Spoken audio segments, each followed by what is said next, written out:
Hello Channel Neat viewers, I am DS, a psychologist, and welcome to another episode on Channel Neat. So we have been talking about shadow functions.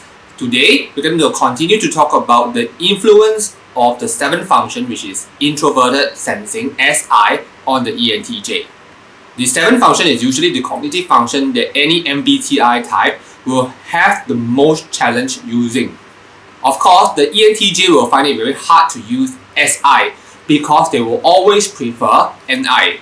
I prefer to rely on my own brain to memorize stuff instead of writing it on paper or jotting it down somewhere. But of course, this does lead to a lot of problems. For the ENTJ, they might forget passwords or where they place certain objects that are important. So as the ENTJ gets older, their memory doesn't get as good as before. They may also appear to become absent-minded. Sometimes when things are very important, I have to try to engage SI. So let's say I have opened a new account for a bank or for some app, and it's quite important at that moment. I would try to write a password somewhere in a notebook. Unfortunately, I will never remember where the notebook is or which notebook it is, and that is why SI is very difficult for me to use. So just now I also mentioned that I will always prefer NI to SI. So I always prefer to trust my own intuition when it comes to having a solution instead of relying on something that is proven. So this is also a very important distinguishing factor between the ENTJ and the ESTJ, because the ENTJ tends to be more unconventional. So SI has got a lot of different functions and utilities. I tend not to engage any of these utilities at all. So let's say checking. I have a tendency not to check my work. If I prepare PowerPoint slides for a particular seminar or webinar, there is also this tendency that I do not rehearse. I may look through the slides and then rehearse it mentally very quickly, but I don't do a physical rehearsal. So if I ever do check my work, one time is the limit. So if I have a very important email to send, I don't even reread what I have typed, I just send. I might read it if I were to send an email to the Prime Minister, for example, but usually even for very important emails, I don't check.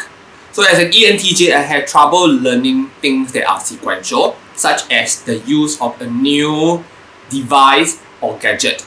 So for any device such as a washing machine or a photocopier, I will memorize how to use it. I only want to learn the basics. So I can learn a new skill such as video editing. In fact, I learned how to edit a video all by myself. But I always stick to what I know. So I do not expand out to incorporate new ideas. So this might appear to be a contradiction because the ENTJ, while being usually unconventional, can sometimes appear to be very conservative. They are only very conservative because they are conservative in using SI.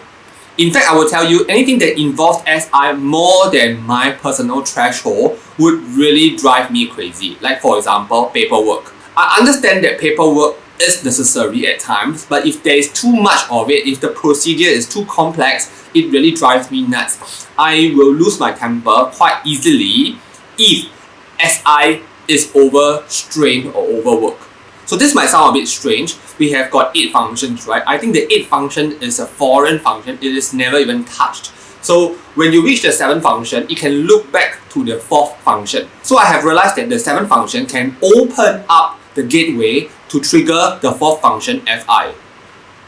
For a lot of times, I have flagged up because of SI. Nonetheless, our 7th function is a shadow function, and we have a tendency to use our shadow function when stressed or when we are interacting with other people. So when the circumstances warrant that I be extra careful, I will engage SI more. If traveling, I will check my wallet and passport more often than usual. So when I was younger, during major examinations, I checked my work far more than I do now. Why? Because exams no longer matter to me now.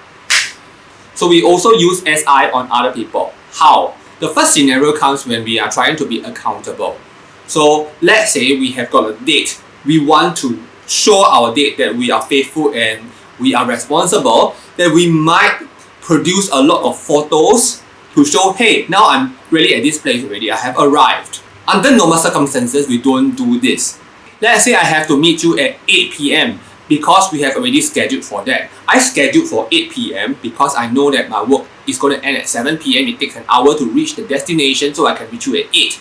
However, because I have a client who suddenly could not make it at the time that she wants to come, so there's a delay, so now I think that I will be half an hour late. So I won't just tell you that I'll be half an hour late. I will screenshot that client's reply or message and tell you that, hey, my client is unable to come at that time. That's why she has caused this delay. So in this case, I provide the evidence to tell you that I am going to be late because someone else has delayed me, not my fault.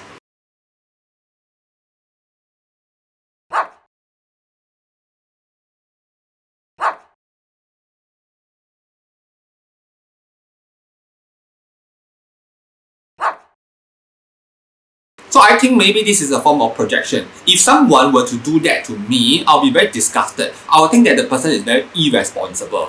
Like, hey, you might have caused the delay yourself, right? You blame it on your client. So in order to prove that I am totally clean, totally innocent in this, I provide the evidence. So in this case, I think SI is activated because I attribute qualities of a person who don't provide this evidence as NE or NE inclined. So in just our previous episode, we mentioned that as an ENTJ, I really dislike NE qualities in other people because they appear to be very irresponsible and unreliable. So in this case, SI is triggered because I want to show that I am not this type of people that I dislike. Okay, at our channel, we have already produced many SI episodes. I hope that this episode has given you another layer of insight into how the ENTJ uses SI. So at our channel, we produce a lot of MBTI related videos. If you have not subscribed, do consider subscribing so that we can bring you more MBTI and fun stuff. Okay, I'm going to sign off now and I'll see you in our next episode. Bye bye.